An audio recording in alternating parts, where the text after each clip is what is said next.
And it sounds kind of corny, I guess, and I get a little preachy. I've talked about it before at previous presentations. I consider this my new mission. I consider doing this home, helping companies get better and more secure, my new mission, because it affects all of us way more than you initially think. We all work so that we can live, ideally. We don't live to work.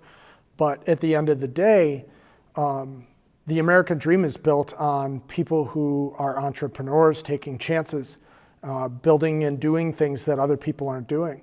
Wisconsin has a very, very dense economy for itself, for a state that a lot of people don't realize how robust and diverse the economy here is. And everybody involved here listening in or here today, and people who will look at this later online, like you are a link in a very important chain that helps a lot of different people make a livelihood.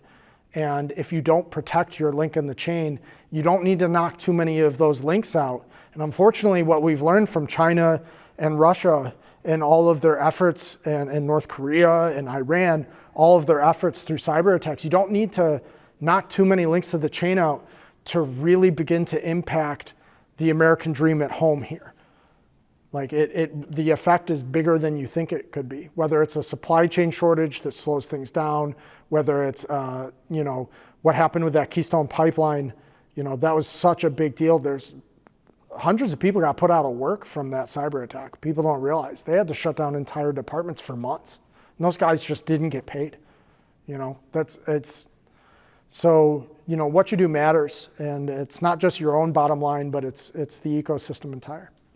Identify your critical data, locate that critical data, secure the access to that critical data as much as you can, develop the plans and the training for your people in your organization to begin to handle this and respond to incidents.